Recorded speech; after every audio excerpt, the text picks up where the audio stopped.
হাতে ঝাঁটার জুতো নিয়ে তৃণমূল নেতাদের গাছে বেঁধে রাখার নিদান বিজেপির বিধায়কের। গতকাল সন্ধ্যায় ঘাটালের মনোহরপুর 2 গ্রাম পঞ্চায়েতের গোপমহল এলাকায় বিজেপির পরিবর্তন সভা থেকেই ঘাটালের বিজেপি বিধায়ক শীতল কপাট বলেন, ঘাটালের তৃণমূল নেতা বিকাশ কর ও দিলীপ মাঝি দুর্নীতিগ্রস্ত, উন্নয়নের টাকা লুটপাট করে গাড়ি বাড়ি করছে। মা বোনদের বলবো, ঝান্ডা হাতে এরা এলে জুতো ঝাঁটা হাতে এদের জিজ্ঞাসা করুন উন্নয়নের টাকা কোথায়, তারপর এদের গাছে বেঁধে রাখুন, আমরা গিয়ে হিসেব করব। তৃণমূল এসআইআর বিরোধিতা করছে।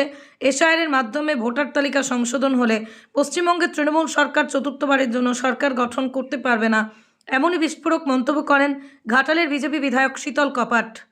যদিও এই বিষয়ে শীতল কপাটকে পাল্টা আক্রমণ করতে ছাড়েনি ঘাটালের তৃণমূল নেতা তথা ঘাটাল পঞ্চায়েত সমিতির সহ সভাপতি বিকাশ কর। টাকা দিয়েছে কেন্দ্র সরকার পশ্চিমবাংলার উন্নয়নের জন্য, সে উন্নয়ন কোথায়? আমরা বলছি তৃণমূলের বড় বড় নেতা রয়েছে, বিকাশ কর থেকে শুরু করে দিলীপ মাঝি থেকে শুরু করে আরো অনেক নেতা রয়েছে যারা দুর্নীতিগ্রস্ত, জনগণের টাকাকে লুটপাট করে কোটিপতি হয়েছে, তাদের বাড়ি গাড়ি জনগণের টাকায় হয়েছে।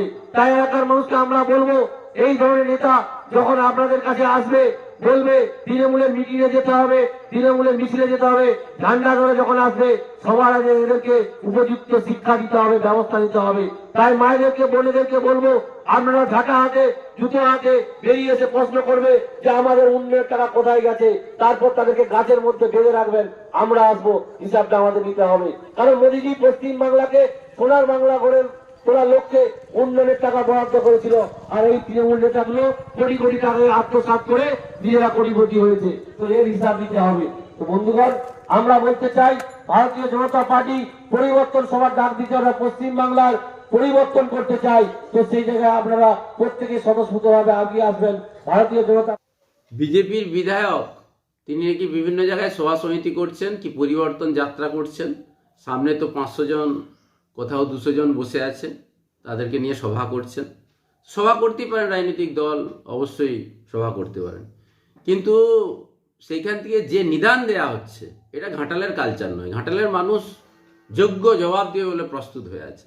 ঘাটালের উন্নয়নের সঙ্গে মুখ্যমন্ত্রী মমতা বন্দ্যোপাধ্যায়, সাংসদ দীপক অধিকারী এনারা জড়িয়ে আছেন, এবং ঘাটালের উন্নয়নের যে বন্যা, উন্নয়নের যে একেবারে স্রোতস্বিনী প্রবাহের মতো বিভিন্ন মানুষের কাছে তৃণমূল কংগ্রেস পৌঁছে গেছে।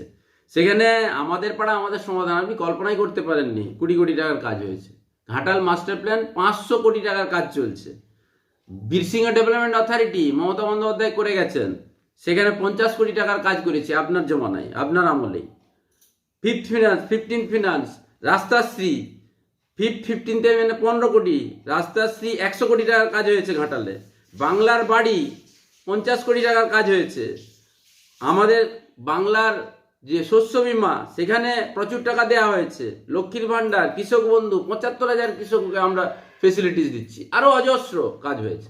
তো আসুন না, তুল্যমূল্য বিচার করে আপনি ঘাটালের জন্য কেন্দ্র সরকার কি করেছে দেখান, আর ঘাটালের জন্য রাজ্য সরকার মুখ্যমন্ত্রী নেতৃত্বে কি করেছে আমরা একবার তুল্যমূল্য বিচার করি, তারপরে নিদান দিবেন গাছে বাঁধার, তারপরে আপনি যা যা বলছেন করবেন। আমরা পাল্টা সভা দেব, পাল্টা সভায় দেখবেন কত মানুষ আসে। যাদেরকে গাছে বাঁধার কথা বলছেন না, ওই তো দেখতে পাচ্ছি, সেটাও তো পথশ্রী রাস্তা, সেটাও তো আবাস যোজনার রাস্তার উপর বসে আপনি সভা করছেন। তো ঘাটালের মানুষকে বিভ্রান্ত করা যাবে না, এই ধরনের কালচার ঘাটালের মানুষ পছন্দ করে না। আসুন, আপনার কাউন্টডাউন শুরু হয়ে গেছে। মুখ্যমন্ত্রী মমতা বন্দ্যোপাধ্যায় চতুর্থবারের জন্য শপথ নেবেন। ঘাটাল থেকে তৃণমূল কংগ্রেসের বিধায়ক বিজয়ী হয়ে ওই শপথ গ্রহণ অনুষ্ঠানে থাকবে। নমস্কার।